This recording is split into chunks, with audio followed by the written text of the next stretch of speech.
بالله من الشيطان الرجيم. بسم الله الرحمن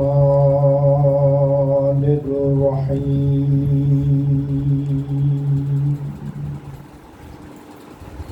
الحمد لله رب العالمين.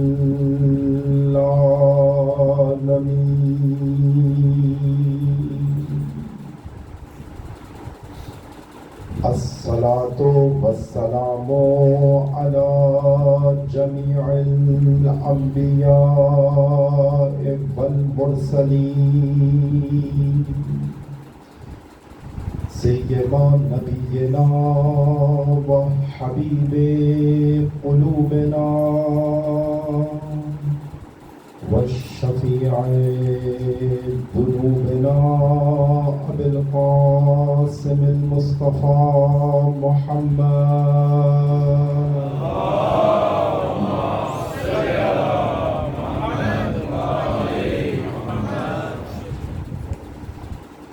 وعلى آله الطيبين الطاهرين المعصومين المنتجبين. واللعنة الدائمة على أعدائهم أجمعين من اليوم عداوتهم إلى قيام يوم الدين. درود بيت محمد وآل محمد.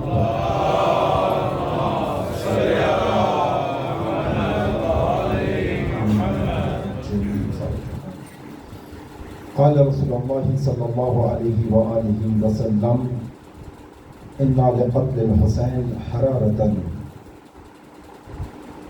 فی قلوب المؤمنین لا تبردوا ابدا. فرمانے پیغمبر اکرم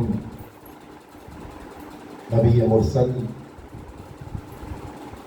کہ بے شک حسین کے قتل، حسین کی شہادت میں ایک ایسا سوگ، درد و غم موجود ہے مومنین کے دلوں میں کہ جو قیامت تک ٹھنڈا نہیں ہوگا. اسی کے ساتھ ساتھ آپ فرماتے ہیں کہ ان الحسین مصباح الہدی والسفینۃ النجات.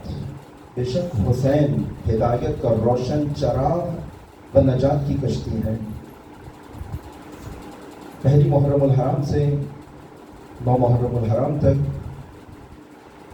ہم اسی درد اور سوگ و غم، اس کی حقیقت کو حسینی طرز زندگی کے تناظر میں سمجھنے کی کوشش کر رہے ہیں،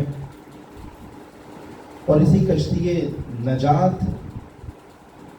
میں بیٹھنے کے لیے وہ طور طریقے اور طرز زندگی کو اپنانے کے لیے مقدمات فراہم کر رہے ہیں جو بشریت کے لیے واحد راہ نجات ہے.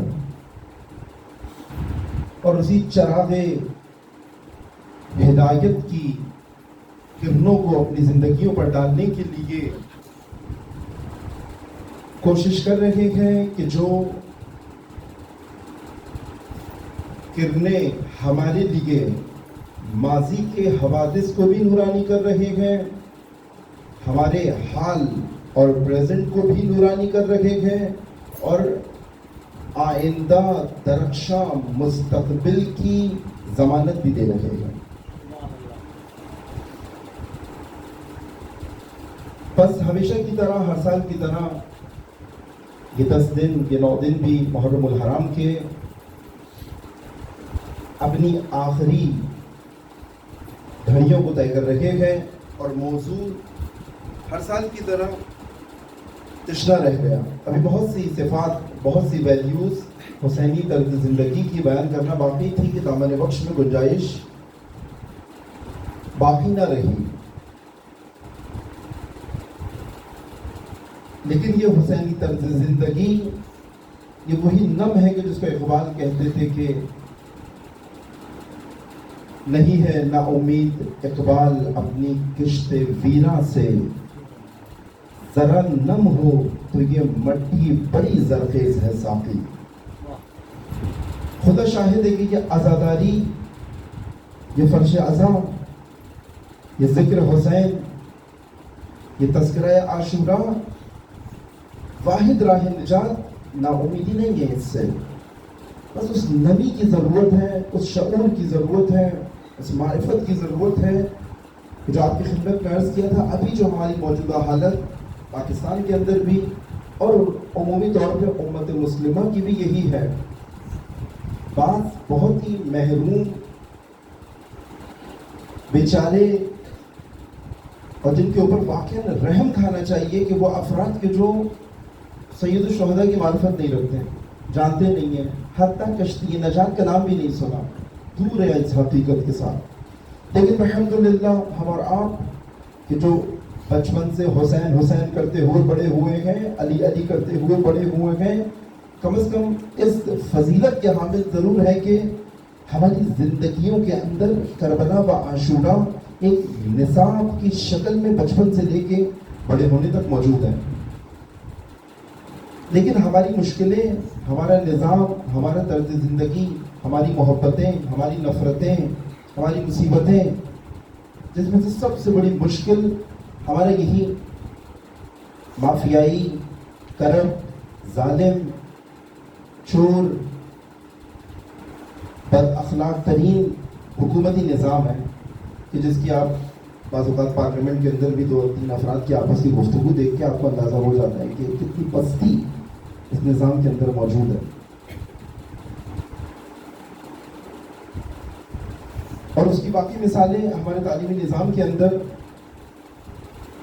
کہ جو پہلے ہی یہ نعرہ لگا دیتا ہے کہ ہم آپ کے بچے کو مالک اشتر بنانے کی ضمانت نہیں دیتے، حر بنانے کی ضمانت نہیں دیتے کہ زمانے کے امام کے کام آئے، ہاں یہ 4 اچھی روٹیاں کما سکتا ہے۔ پروفیشنل تعلیمی نظام، کمرشل تعلیمی نظام۔ آپ اپنے بچے کو موچی کیوں نہیں بنا رہے، انجینئر کیوں بنا رہے ہیں؟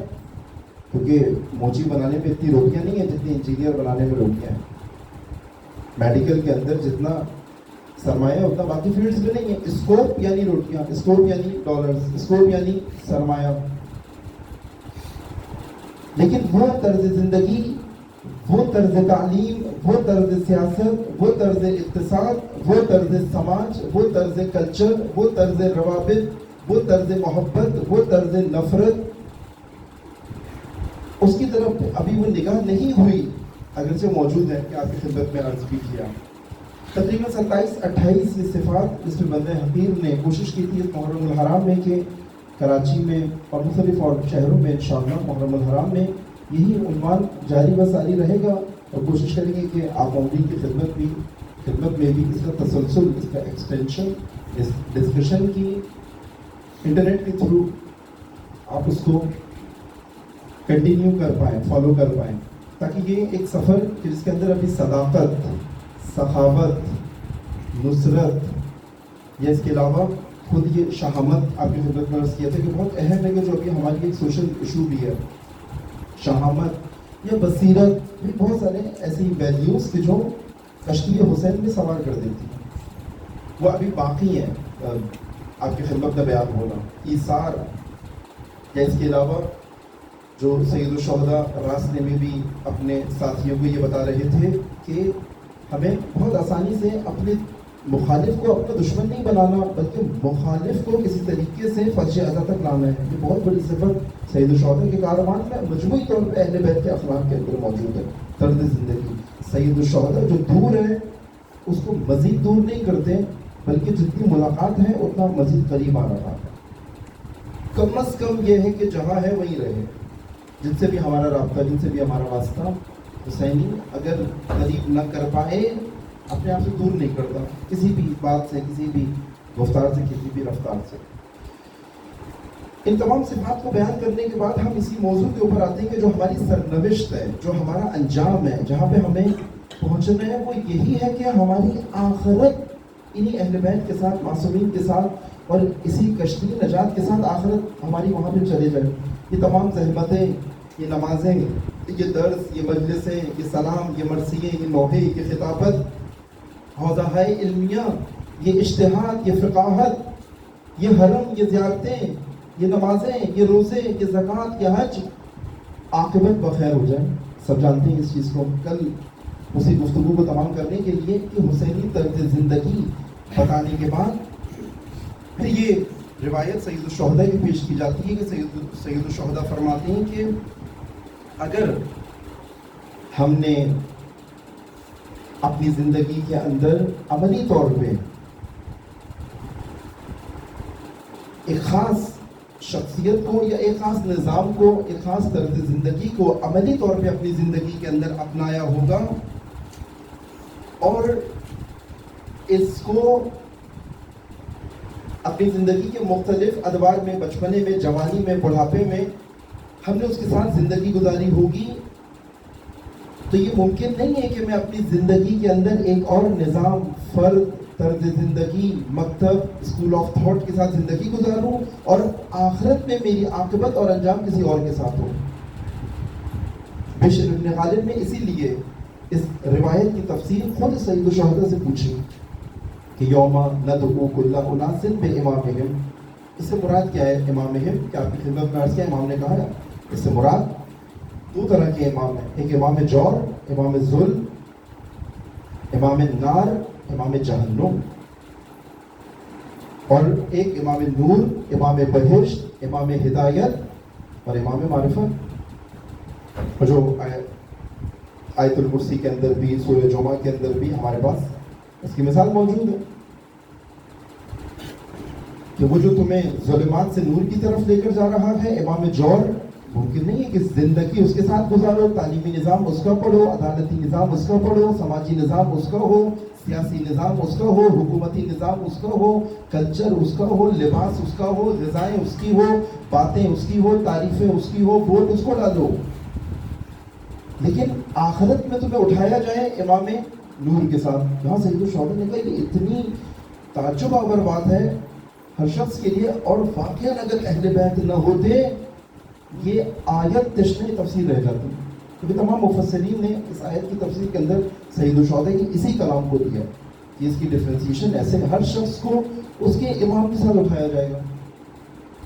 اب عقیدے کے عنوان سے اگر اس نے کسی کو امام چنا ہوگا، طرز زندگی کے عنوان سے اگر اس نے کسی کو امام، یہ جو جس سے امت بھی بنے، امام بھی بنے، آپ کی خدمت میں شروع میں عرض بھی کیا تھا، یہ اسی لیے آتا ہے کہ جس کی طرف آپ پلٹ کے جاتے ہیں.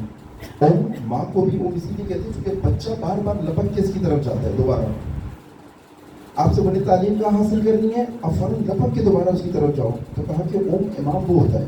اب یہ ایک جنرل صیغہ ہے امام، اس کو اسپیسیفائی کرتے ہیں کہ تم لپک کے تعلیم میں کس کی طرف جاتے ہو، بس وہی تمہارا امام. تم سیاست میں کس کی طرف جاتے ہو، حاکم کسے بناتے ہو، یہی تمہارا امام ہے.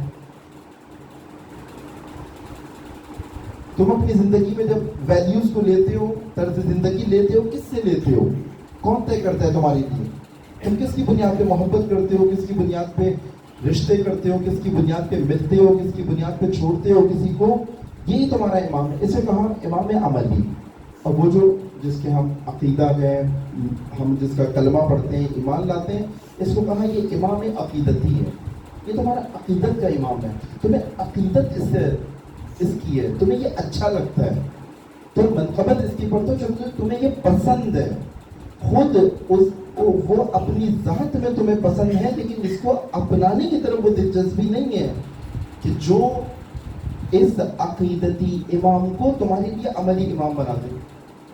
اور محشر میں جو تمہیں اٹھایا جائے گا، امام فرما رہے ہیں اسی امام عملی کے ساتھ اٹھایا جائے گا.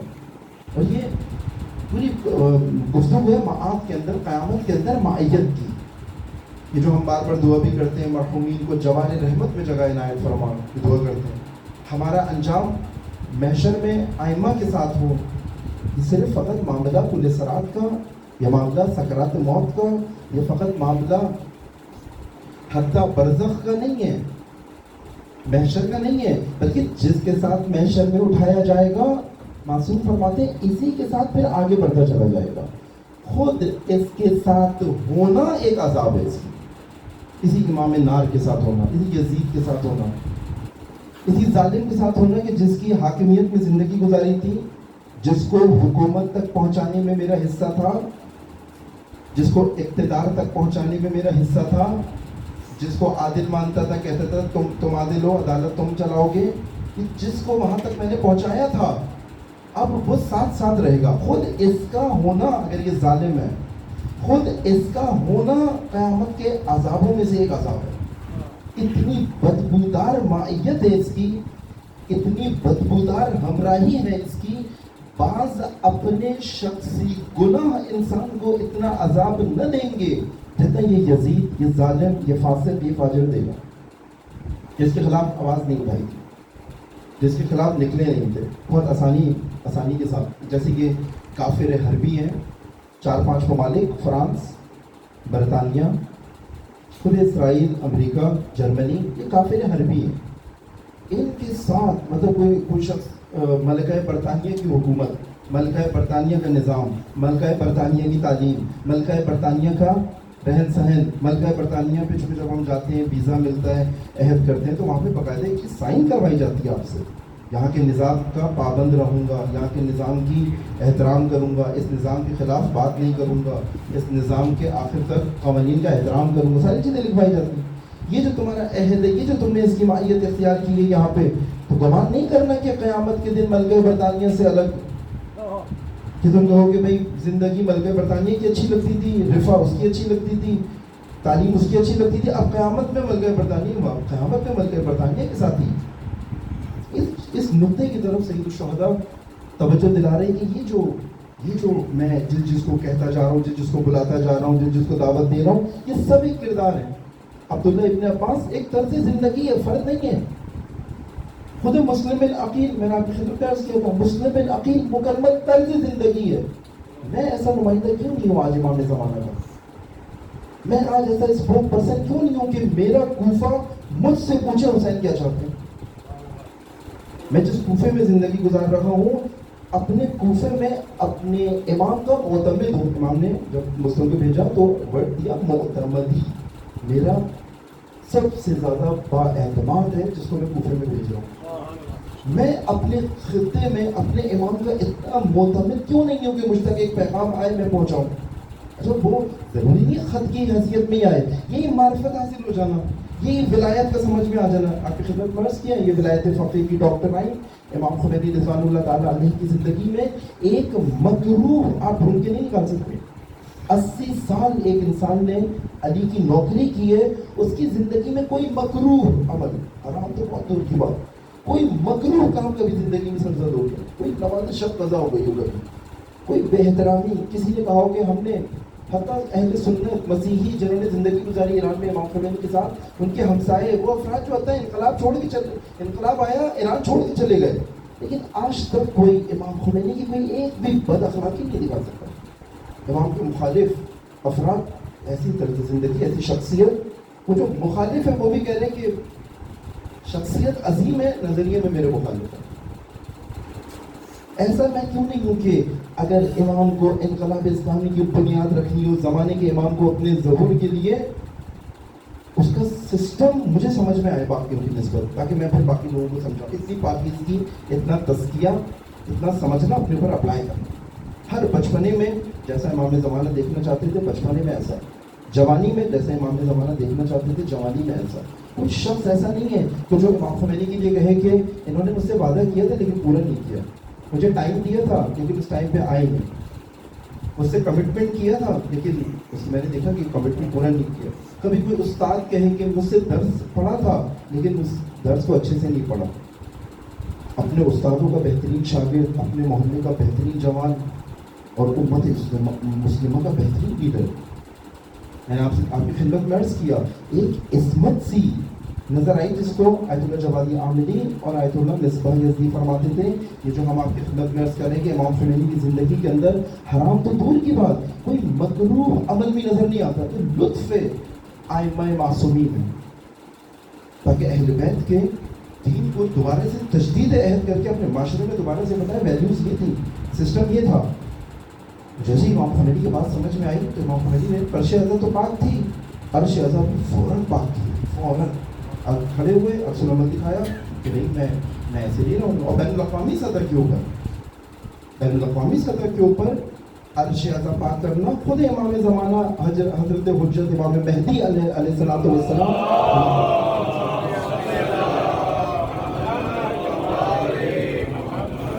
فرمایا تھا کہ ہم اس انقلاب کو صادر کریں گے. یہ طرز زندگی جو میں اپنا رہا ہوں, یہ جو میں آپ سے بات کر رہا ہوں, ہم اس انقلاب کو صادر کریں گے. یہ مشکل تھی امریکہ, اسرائیل, برطانیہ کو کہ یہ تو ایران کی باؤنڈری سے باہر جا رہا ہے معاملہ. اور نظام امامت ایسا ہی ہے, جس امام کا میں انتظار کر رہا ہوں وہ ایران کا امام نہیں ہے.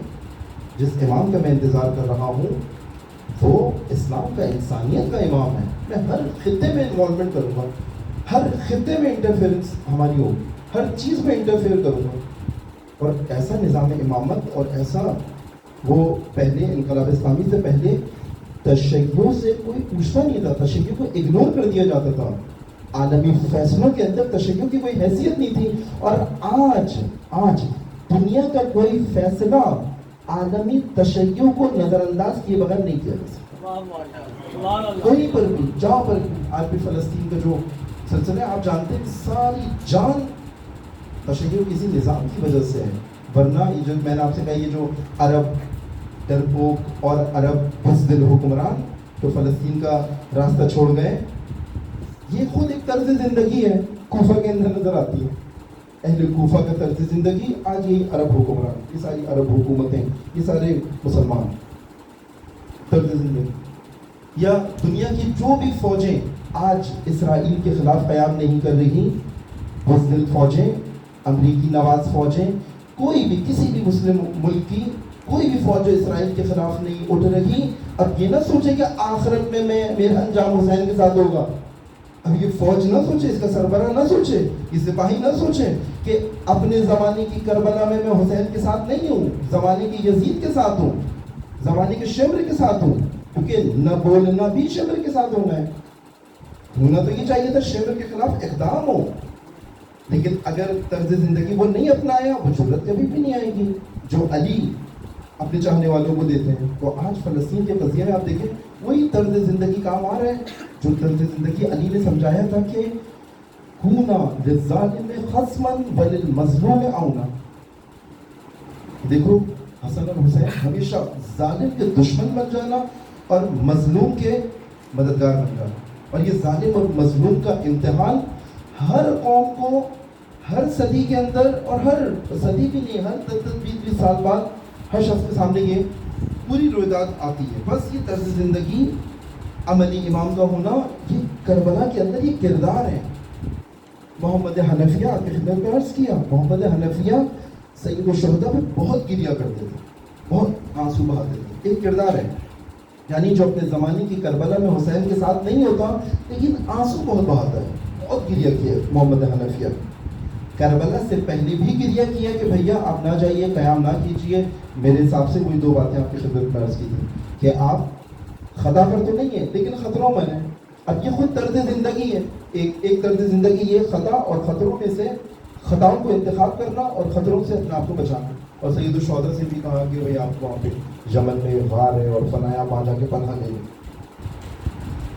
اسی طریقے سے عبداللہ ابن عمر ایک طرز زندگی ہے, ایک خاص آرگومنٹ ہے جس کی وجہ سے کربلا کے اندر موجود نہیں ہے. عبداللہ ابن زبیر, سید الشہداء نے جب ان کو بلایا, یہ سارے خواص ہیں, سارے ایلیٹ ہیں. خواص یعنی آغا زادے ہیں, صحابی زادے ہیں سارے. اب عبداللہ ابن زبیر کہتے تھے سید الشہداء سے کہ میری عمر کا آخری حصہ ہے, میں نہیں چاہتا کہ میں جو ہے اس طرح کی کسی چپکلش کے اندر پڑھوں. میں چاہتا ہوں کہ کعبے کے گرد خیمے لگائے انہوں نے, عبداللہ ابن زبیر نے کعبے کے گرد خیمے لگائے اور کہا میں یہاں پہ اپنا مصلی بچھانا چاہتا ہوں, اور میں حتیٰ اپنے گھر کو بھی ترک کر کے میں چاہتا ہوں یہاں پہ کعبے کے گرد عبادت کروں. آپ کو بھی دعوت دیتا ہوں کہ آپ اس قیام سے گریز کریں, یزید کے خلاف نہ نکلیں, ظالم حاکم کے خلاف نہ نکلیں اور میرے ساتھ عبادت کریں. اب یہ طرز زندگی یہ کافر نہیں ہے, لیکن جہاد کو عبادت کے اوپر ترجیح نہیں دے رہے. جہاد سے گریز کر رہے ہیں لیکن عبادتوں میں آپ کو بہت اچھے نظر آئیں گے. نماز شب ان کی قضا نہیں ہے, نمازیں, روزے, ہر چیز ان کی عبادتیں, تسبیح. یہ پورا طرز زندگی ہے کہ جب جہاد کا وقت آئے یا آپ کو مسلح پہ نظر آئے. شراب خانے میں نظر نہیں آئیں گے, کسی گناہ میں نظر نہیں آئیں گے. یہ ایک طرز زندگی ہے. قرآن پڑھتے ہوئے نظر آئیں گے, نماز میں نظر آئیں گے, دعا میں نظر آئیں گے, لیکن جہاد میں نظر نہیں آئیں گے. جب بھی جان خطرے میں ڈالنے کی بات آئے گی نظر نہیں آئیں گے, لیکن کعبے کے ارد گرد نظر آئیں گے آپ کو.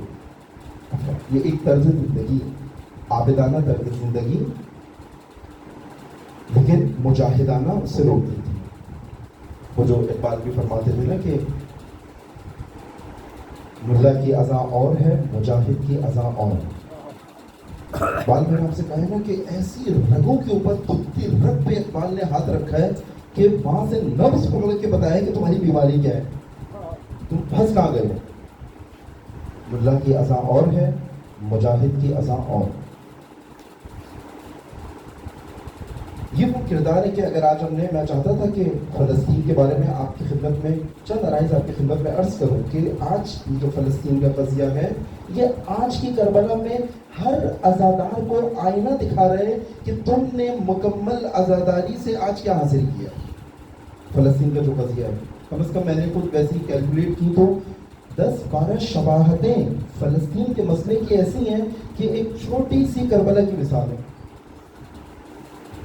فلسطین کے اندر. سب سے پہلی چیز یہی کہ آپ دیکھیں کہ کربلا کے اندر بھی جو ظالم فاسق حکمران تھا یزید برسر اقتدار آیا تھا, خود فقط یہی نہیں تھا بلکہ اس کے پیچھے 50 سالہ ایک ہسٹری ہے اس ظلم کی. اور چونکہ اس 50 سالہ ہسٹری کے اندر خاموش رہا گیا, لوگ باہر نہیں نکلے, نوبت یہاں تک آ گئی کہ عورتوں اور بچوں کو بھی پھر نہیں چھوڑا گیا. یزید سے پہلے بنو امیہ, پھر اس سے پہلے اس کا باپ, پھر اس کا باپ, پھر اس کا باپ, پوری 50 سالہ ہسٹری ہے. اسی طرح نیتنیاہو جو آج کا شمر ہے, نیتنیاہو پوری 75 سالہ داستان ہے. خود مشکل صرف نیتنیاہو کی نہیں ہے کہ اس کے خلاف ٹرائل بھی چل جائے, ساری چیزیں بھی ہو جائے, نہیں, پورا نظام کفر, بربریت, ظلم اور یزیدیت کے اوپر مبنی ہے. ایک نظام یزیدیت سے جڑا ہوا شمر ہے نیتنیاہو. بس ایک یہ شباہت ہے. اور ایک چیز اسی کے اندر کہ سیاست کو, دین کو پولیٹیکل ٹول کے طور پہ استعمال کیا جانا. یزید بھی یہ کام کر رہا تھا کہ میں خلیفۃ المسلمین ہوں, اپنے آپ کو مقدس لبادے کے اندر آنا اور مقدس لبادے کے اندر آ کے اپنے لیے کسی حکومت کا اقتدار کا قائل ہونا, خلافت کے نام پر بادشاہت کرنا, ملوکیت کرنا. پریکٹیکلی ملوکیت تھی. یہی اسرائیلی نظام آپ جانتے ہیں, جوڈائزم کے اوپر یہودیت کے نام پر سیہونزم کرنا. یہ سیہونزم جو ہے یہ تو کوئی مذہب نہیں تھا.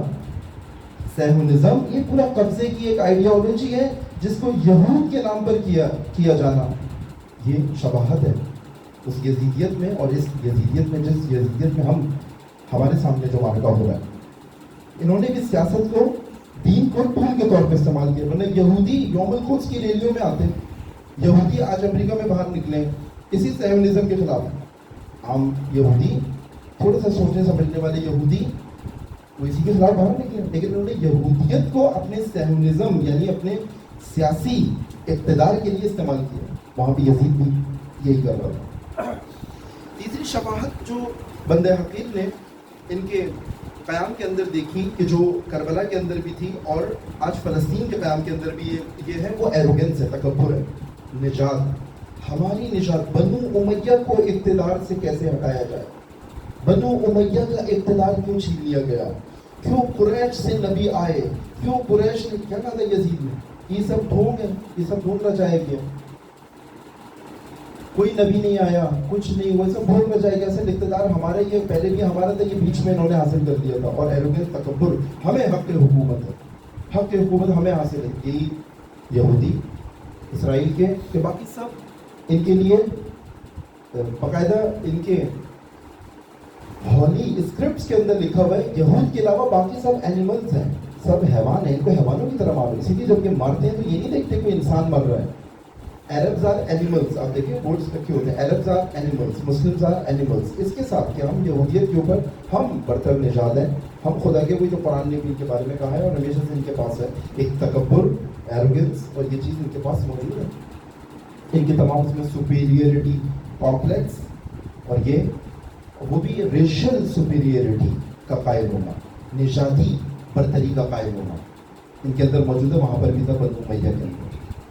چوتھی چیز جو ان کے اندر شباہت ہے آج کی کربلا میں اور اس کربلا کے اندر، کہ انہوں نے مدد کے تمام راستوں کو بند کیا کربلا کو سجانے کے لیے، کہ سید الشہداء کے لیے یہ طے کیا تھا کہ ان کو ایک محاصرے کے اندر رکھنا ہے، اور آج غزہ اس کے لیے بھی یہ پلان کیا، آج کی یزیدیت نے بھی کہ ان کو ایک فلسطین کے اندر آہستہ آہستہ چھوٹا کر کے ایک محاصرے کے اندر رکھنا ہے، کہ غزہ آج دنیا کی سب سے بڑی جیل ہے، دنیا کی سب سے بڑی جیل ہے۔ وہ تو انقلاب اسلامی اور انقلاب اسلامی کے وہ عباس جیسے دلاور جوانوں نے جا کے اس جیل سے حماس کو بتایا، جو پورا نیٹ ورک سرنگوں کا اور سب کچھ ہوا کہ اس جیل کے تالے توڑے گئے اور پورا سسٹم بنایا گیا کہ کس طریقے سے ان کے جوانوں کو اٹھایا جائے اور ان کے اندر کربلائی روح ان کے اندر ڈالی جائے، کہ جو کہ یاسر عرفات اور الفتح پارٹی اور عرب بزدل خیانت کار سازش کرنے والے، ہمیشہ سمجھوتے کرنے والے، جس کی آخری مثال یہ ڈیل آف سینچری تھی، کہ چند پیسوں کے لیے فلسطین کو بیچنے والے حکمرانوں سے لے کے امام خمینی نے اس کی باغ ڈور حسینی جوانوں کے ہاتھ میں دی۔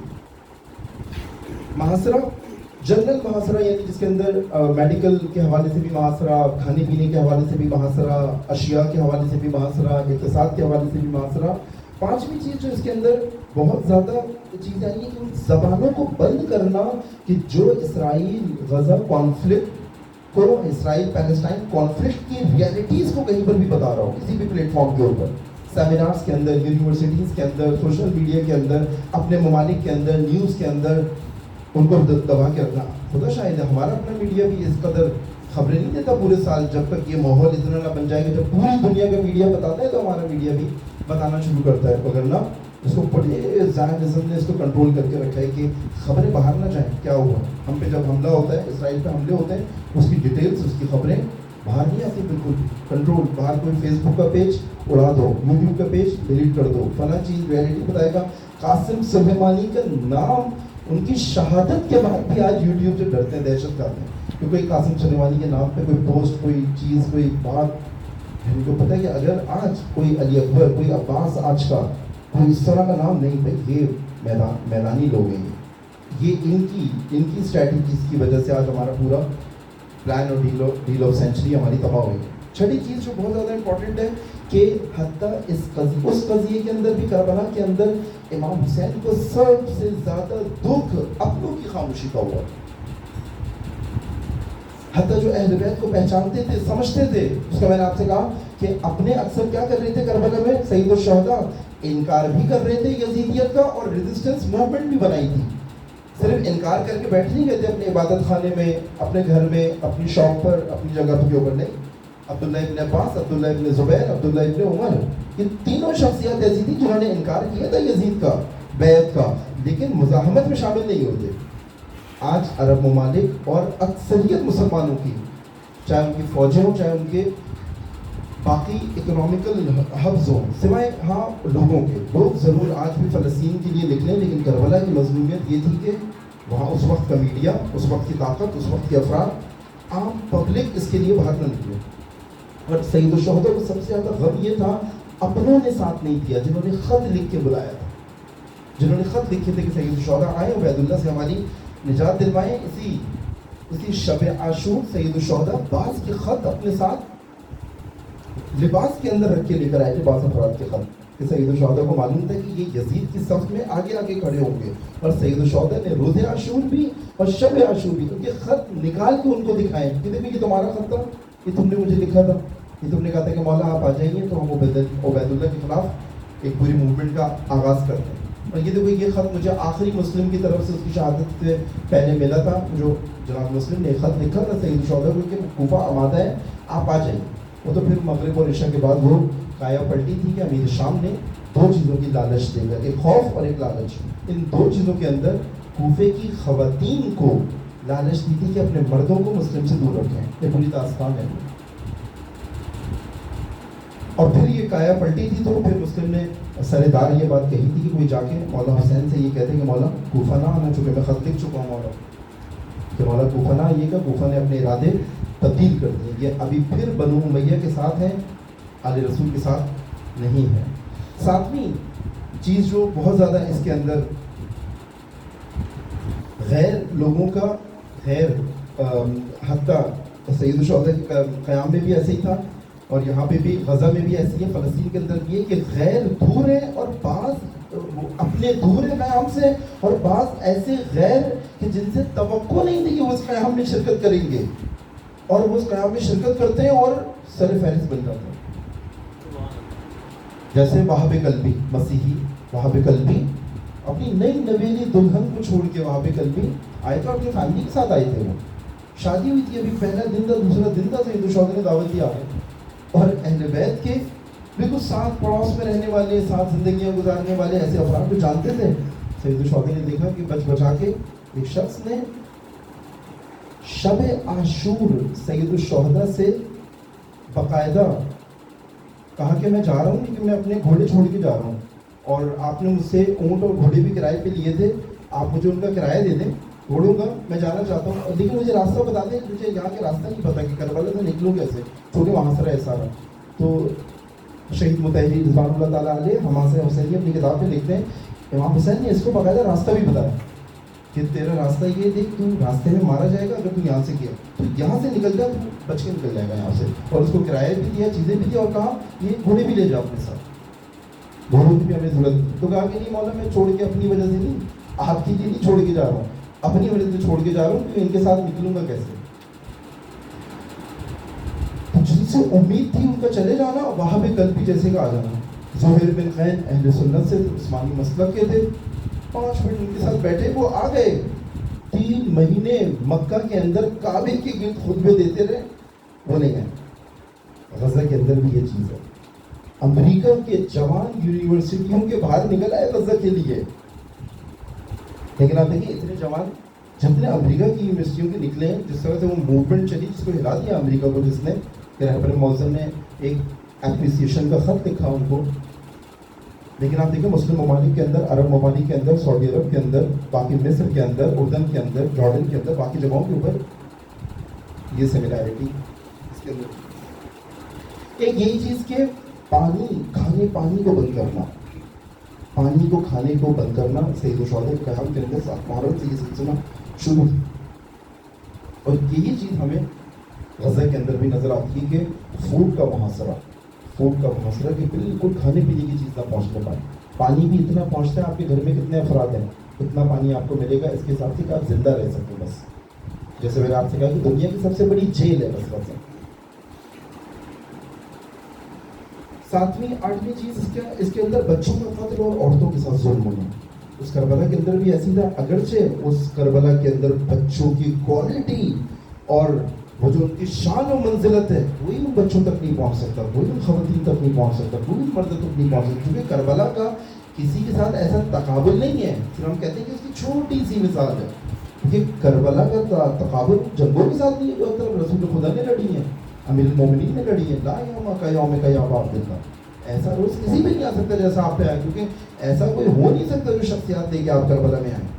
لیکن بات ہو رہی ہے اپنے زمانے کی کربلا کی وہ جھلک جو ہمیں سامنے نظر آتی ہے. آپ خدا شاہد ہیں، آپ کو اندازہ ہوتا ہے جتنا حسین پاکستان کے اندر ہو رہا ہے، ہماری عزاداریوں کے اندر، ہمارے نوحوں کے اندر، ہمارے اس کے اندر، ہماری کربلا کے اندر ہم کہاں کھڑے ہیں؟ کیا واقعاً زمانے کے امام کو عزاداروں کے علاوہ کسی سے امید ہے کہ جو فلسطین کا مسئلہ حل کروائیں؟ اس کے علاوہ کسی اور سے امید نہیں ہے، کیونکہ ان کے مکتب میں کربلا ہے، ان کو سکھایا گیا ہے کہ زمانے کے ظالم کے خلاف ہمیشہ آگے نظر آنا. اور 10ویں چیز خیموں کا جلنا، کیمپس کا. رفح کیمپ کے اندر جو کچھ ہوا آپ نے دیکھا ہے وہاں پہ کہ حتیٰ جو پناہ گزین کیمپ تھے ان کو بھی نہ چھوڑنا. یہ ساری وہ علامت ہے کہ جس کے اوپر اتمام حجت ہو رہا ہے. آج جو ہم شب عاشور یہاں گزار رہے ہیں، حزب اللہ اور حماس ابھی اسی گھڑی جس وقت آپ لوگ ابھی بیٹھے ہیں، ابھی رات 11 بجے تک ایک پلاننگ ہو رہی ہے ایک حملے کی کہ جو شب عاشور کرنا ہے حزب اللہ نے، اور اس کی پلاننگ پہلے سے بھی تھی اور ابھی دوبارہ سے اس کو ایک موو میں دی. حزب اللہ، حماس اور حشد الشعبی عراق کی جوائنٹ آپریشن کر رہے ہیں سید الشہداء کے لیے ایک تحفے کے طور پہ کہ ہم آج بھی میدان میں کھڑے ہیں اور ہم وہ ماتمدار نہیں ہیں جو ایک دونوں ہاتھ اپنے سینے پہ ماریں گے. ہم ایک ہاتھ آج شب عاشور اپنے سینے پہ ماریں گے اور ایک دشمن کے منہ پہ تماشا ماریں گے. اب دیکھیے یہ عزاداری جو امام خمینی رضوان اللہ تعالیٰ علیہ نے ان جوانوں کو سکھائی اور قاسم سلیمانی یہ پیغام لے کر گئے حماس کے پاس، ان کو بتایا کہ دیکھو یہ لاتوں کے بھوت ہیں، باتوں سے نہیں مانتے، اور فقط حسین ابن علی کا راستہ، یاسر عرفات کا راستہ فلسطین آزاد نہیں کرا پائے گا۔ یاسر عرفات کے راستے میں ذلت ہے، تمہیں یاسر عرفات کے سمجھوتے والے راستوں میں، ڈیلز والے راستوں میں بھی تمہیں مارا جائے گا، تمہاری شہادتیں ہوں گی، لیکن وہ شہادتیں وہ والی ہوں گی جو توابین کی ہوئی تھی کربلا کے بعد۔ لیکن جب موقع ہے دشمن کے سامنے ریزسٹنس دکھانا، مزاحمت دکھانا، اپنے خون کے آخری قطرے تک ظلم کے مقابلے میں کھڑے ہو جانا، سید الشہداء نے اس لیے یہ عزادار اپنے اپنے خطوں میں مانگے تھے کہ مجھ جیسا اس جیسی کی بیعت نہیں کرے گا، کھڑا ہوگا یہ، قیام کرے گا یہ۔ لیکن ایک خاص طرز زندگی سے نکلنے والے آج فلسطین کے لیے قیام کر رہے ہیں، لیکن باقی طرز زندگی پر چلنے والے افراد آپ دیکھ رہے ہیں، بعض تذکرہ کر رہے ہیں ہر طرح سے، جتنا جس سے ہو سکتا ہے، کوئی سوشل بائک آؤٹ کر رہا ہے، کوئی جو پروڈکٹس کا بائک آؤٹ کر رہا ہے، لیکن ایسے بھی ہیں۔ ابھی میں نے خود پنڈی کے اندر میں نماز کے اندر، جلوس کے اندر نماز پڑھانے گیا تھا، جلوس کے دوران تو میں نے دیکھا اسرائیلی پروڈکٹس تبرک کے اندر بک رہے ہیں، تبرک کے اندر بٹ رہے تھے۔ تو میں نے ان دوستوں سے، جوانوں سے کہا بھی کہ یہاں پہ اس چیز کی کوئی موومنٹ وغیرہ نہیں چل رہی، کم سے کم ان کے ذریعے اتنا شعور تو ہو کہ اگر ہم کچھ نہیں بھی کر پا رہے ہیں تو کم سے کم ہمارا پارٹ تو نہ ہو۔ تو انہوں نے کہا یہاں پہ جتنی بھی مجلسیں اس باؤنڈری کے اندر یا اس پریمیسز کے اندر جتنی بھی مجلسیں ہو رہی ہیں، یہاں پہ کوئی نہ فلسطین کا نام لینے والا ہے، نہ آج کی کربلا، نہ آج کا یزید، نہ آج کا شہر میں، یہ چیپٹر یہاں پہ نہیں کھلا، کہاں سے آپ شروع کریں گے؟ یہ وہ شعور حسینی ہے کہ جو ذکر کے بعد فکر کی دعوت بھی دیتا ہے، ذکر حسین فکر حسین کی دعوت بھی دیتا ہے، زمانے کی یزید کے سامنے ایک عزادار کو لا کے اپنے اپنے ڈومین کے اندر لا کے کھڑا کرتا ہے۔ اور یہ جو جملہ حضرت علی اکبر کا تذکرہ کرنا ہے، یہ جو جملہ حضرت علی اکبر کا میدان کربلا میں علی اکبر کو بھیجتے ہوئے سید الشہداء نے یہ جملہ ارشاد فرمایا تھا کہ اے خدا گواہ رہنا، میں اس قوم کے خلاف ایک ایسے جوان کو بھیج رہا ہوں جو خلق، خلق اور منطق میں پیغمبر کی شبیہ ہے۔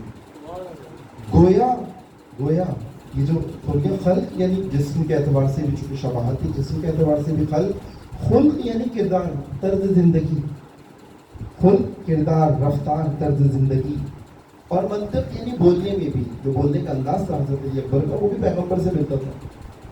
سید الشہداء نے کیسی تربیت کی تھی کہ معاشرے کو محمدی طرز زندگی علی اکبر کی شکل کے اندر دے دیا تھا۔ درود بھیجے محمد و آل محمد پر۔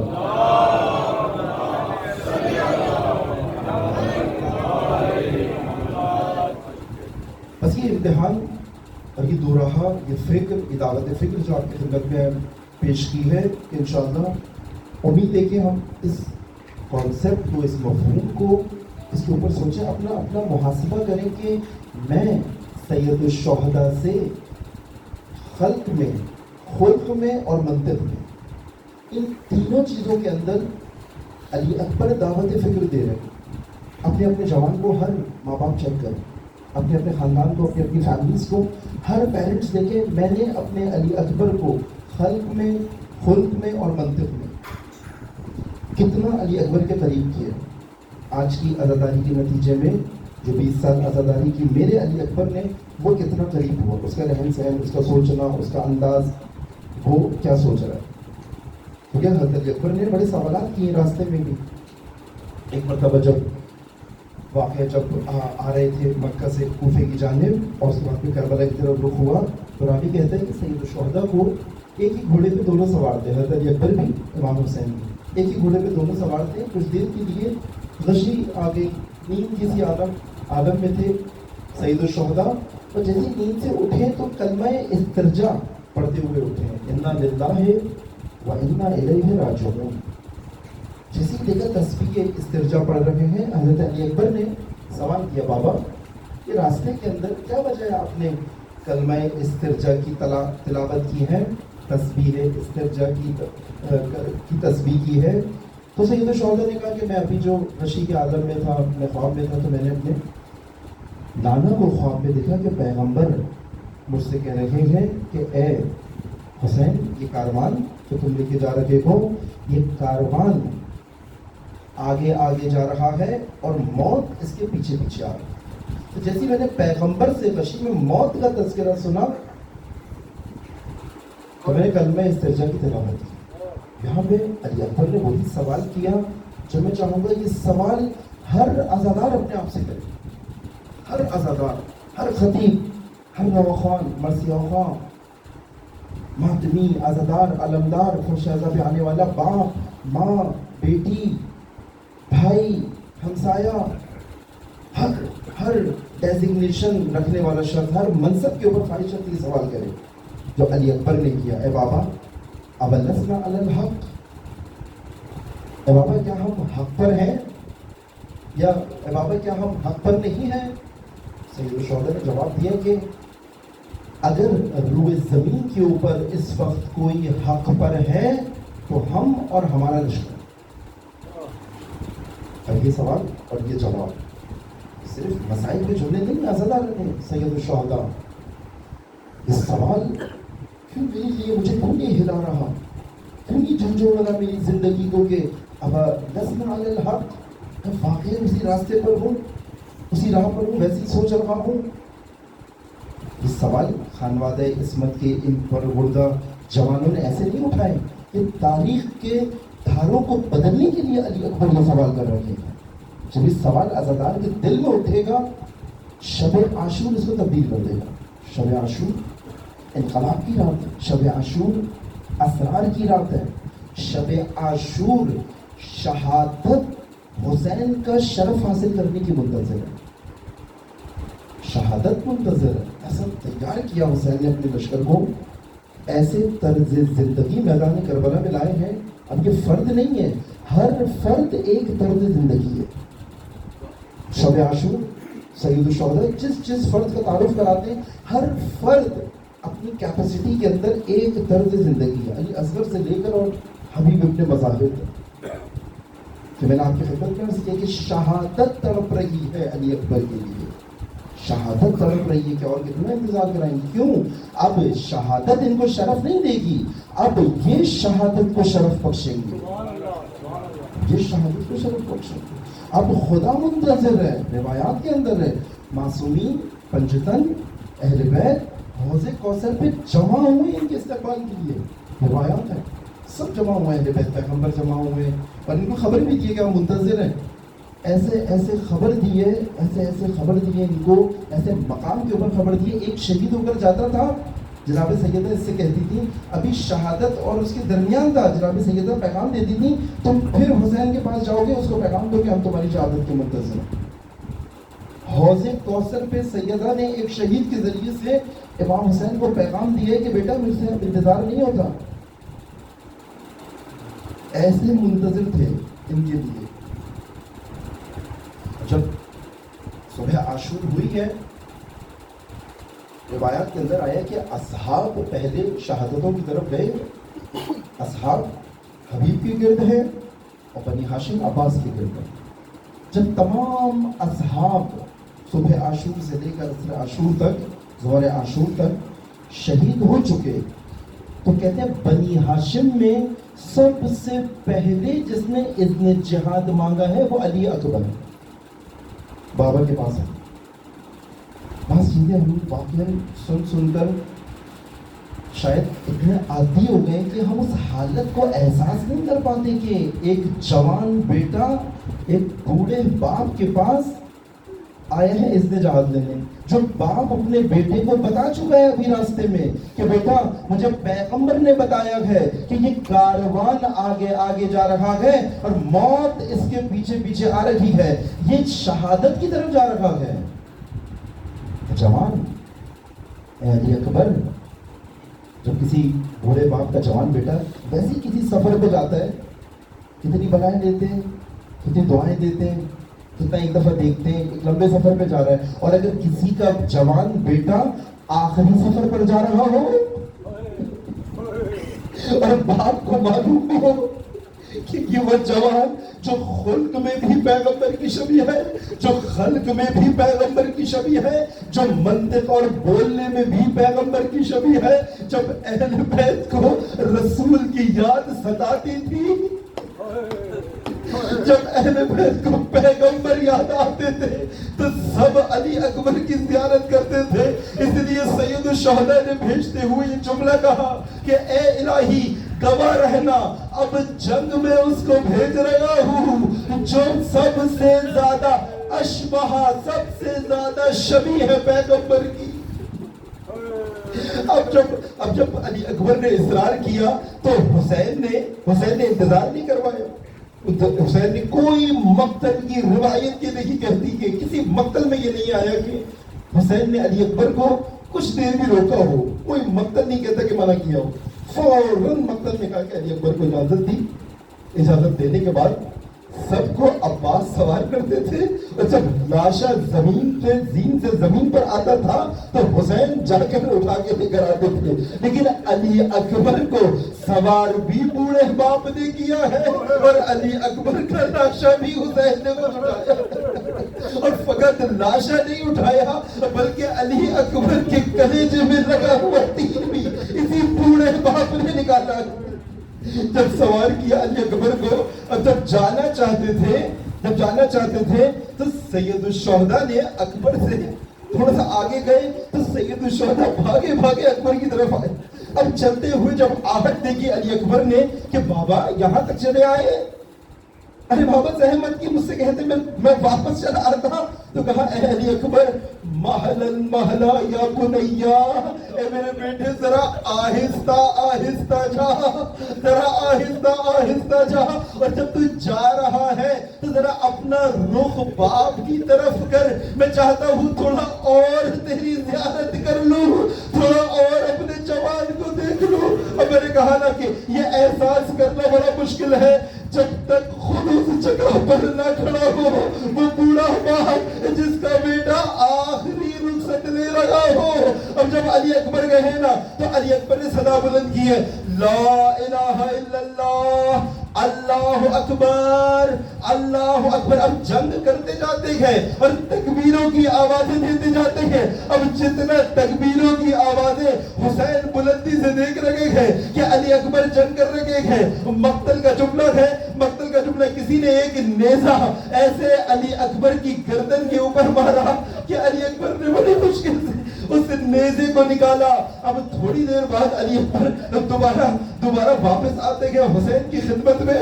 اب کہتے گئے اے بیٹا واپس کیوں چلے آئے؟ علی اکبر نے کہا بابا ارے دھوپ کی بڑی شدت ہے، اور یہ لوہے کی ڈھال اور یہ لوہے کا لباس، ارے اکبر کو بڑی شدید پیاس لگی ہے. ارے بابا اگر ایک گھونٹ پانی مل جائے تو ان اشقیاء کو دادا علی کی جنگ یاد کرا دوں گا.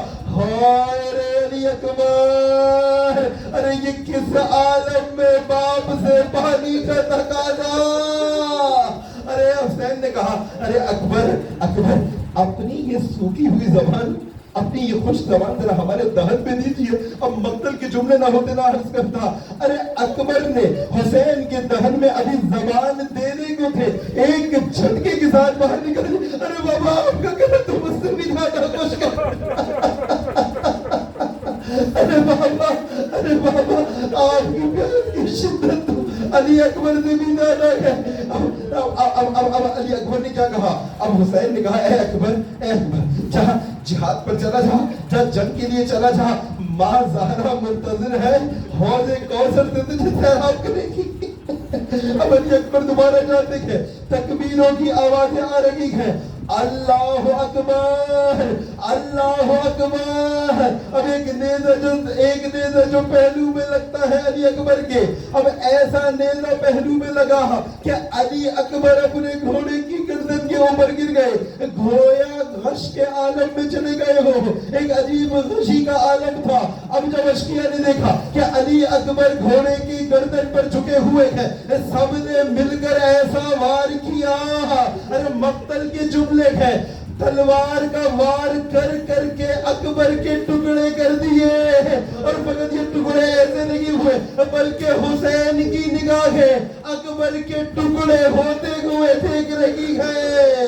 اب تکبیروں کی آواز نہ آئی بلکہ اکبر غشی میں جا چکے، اور عجیب عالم تھا، ایک صدا بلند کی، وعلیک السلام یا ابتا، اے بابا اکبر کا آخری سلام۔ اب جب یہ صدا بلند کی، اب حسین دوڑے ہیں اکبر کی جانب۔ ارے میں وہ وقت یاد کرتا ہوں، ارے جب حر کا بیٹا جوان میدان کربلا میں گرا تھا نا، تو حسین نے حر سے کہا تھا، ارے تیرا بیٹا جوان ہے حر، میں پہلے اس لیے آ گیا کہ کبھی کوئی جوان کا لاشا بوڑھا باپ بھی اٹھاتا ہے، اے حر ہٹ جا۔ اب یہاں پر علی اکبر کا جب لاشا اٹھانے کی باری آئی، اب نہ عباس ہے، اب نہ لشکر ہے، اب نہ کوئی ہے، اب اکبر کا جوان لاشا۔ اب اکبر نے کہا، اے بابا بس ایک وصیت کر دوں، جب میں عالم غشی میں گیا ہوں نا، تو بابا میں حوض کوثر میں تھا، میں نے حوض کوثر میں دیکھا، ارے ماں زہرا منتظر ہے، حوض کوثر پر نانا منتظر ہے، دادا علی منتظر ہے، ماں نے آپ کے لیے یہ پیغام پہنچایا ہے، اے اکبر جا کے میرے حسین سے کہہ دو اب ماں زہرا سے اور انتظار نہیں ہوتا، ارے آ جا حسین آ جا، اب تو کتنے لاشیں اٹھائے گا، اے میرے لال اب کتنا گنجے شہیدہ کو پر کرے گا۔ اب اکبر نے اشارہ کیا، اکبر نے اشارہ کیا، اگر بابا اگر ہو سکے میرے سینے پہ ایک برچی ہے، اگر ہو سکے شہادت سے پہلے باپ کو ایسی برچی کوئی جوان نہ دکھائے۔ اب حسین نے جب وہ برچی نکالنا چاہی، ارے مقتل نے کہا وقت برچی باہر نہ آئی، ارے اکبر کا کلیجہ حسین کی نگاہیں انا للہ و انا الیہ راجعون، رضا بقضاء و تسلیما لامر۔ الا لعنۃ اللہ علی القوم الظالمین، فسیعلم الذین ظلموا ای منقلب ینقلبون۔ پروردگار عالم شب عاشور، شب اسرا، شب شہادت، شب گریہ، شب ماتم، شب ذکر حسین تیری بارگاہ میں دعا گو ہیں، ہماری جملہ حاجات کو اپنی بارگاہ میں قبول فرما۔ پروردگار عالم عزاداروں کی جان و مال و عزت و آبرو کی حفاظت فرما۔ اپنی بارگاہ میں دعا گو ہوں اس مجلس عزا کے اندر جس طریقے سے بھی، جس نے جو بھی حصہ ڈالا ہے، جس کا جو بھی اس کے اندر تعاون ہے، فرش عزا بچھانے والوں کو، بانیان عزا، وہ ہمسائے جنہوں نے اس مجلس کے اندر تعاون کیا، اس میں شرکت کر کے، اس کے اندر خدمت کر کے، ان تمام کی توفیقات میں اضافہ فرما۔ حتی وہ افراد جو پلیٹ کے اوپر پارکنگ کے سلسلے میں، جو کسی بھی حوالے سے، میڈیا کے حوالے سے، فرش عزا کے حوالے سے جہاں کہیں بھی مصروف رہے، ان کی ہمت و طاقت میں اضافہ فرما، ان کو ہمیشہ خدمت اہل بیت میں قرار فرما۔ پروردگار عالم تیری بارگاہ میں دعا گو ہے ہماری اس عزاداری، اس ذکر حسین ابن علی، اس فکر و ذکر حسین کو ہمیں اپنی عملی زندگیوں کے اندر نافذ کرنے کی توفیق عنایت فرما۔ تیری بارگاہ میں دعا گو ہیں اس مجلس عزا کا ثواب ہمارے محرومین کو جوال رحمت میں جگہ عنایت فرما۔ پروردگار عالم بانیان عزا و شرکائے عزا کے بیماروں کو شفائے کاملہ عاجل عنایت فرما۔ پروردگار عالم تیری بارگاہ میں دعا گو ہیں تمام عزاداروں کی جان و مال و عزت و آبرو کی حفاظت فرما، دشمنان عزاداری کو اپنے عزائم سمیت نیست و نابود فرما۔ پروردگار عالم آج فلسطین شبیہ کربلا ہے، آج فلسطین کے اندر ظلم ہو رہا ہے۔ پروردگار عالم آج شب عاشور کے طفیل مجاہدین فلسطین کو آج کی اس یزیدیت کے مقابلے میں شب عاشور کامرانی و کامیابی عنایت فرما۔ پروردگار عالم حسینی جوانوں کے ہاتھوں آج کے ان مظلومین کو اس یزیدیت سے چھٹکارا عنایت فرما۔ پروردگار عالم تیری بارگاہ میں دعا گو ہیں خاموش امت مسلمہ کو فلسطین کے حق میں آواز اٹھانے کی توفیق عنایت فرما۔ پروردگار عالم دشمنان عزاداری، دشمنان اسلام، دشمنان اہل بیت کو اپنے عزائم سمیت نیست و نابود فرما۔ تمام علماء، مراجع، فقہاء، رہبر معظم انقلاب اسلامی اور انقلاب اسلامی کا سایہ قدم ظہور ہمارے سروں پر برقرار فرما. پروردگار عالم انقلاب اسلامی کو انقلاب امام زمانے کے ساتھ متصل فرما. تیری بارگاہ میں دعا گو ہیں زمانے کے امام کے ظہور میں تعجیل فرما اور ہمیں ان کے حقیقی آوان و انصار سے ہونے کی توفیق عنایت فرما. بات ہمیں علی اکبر.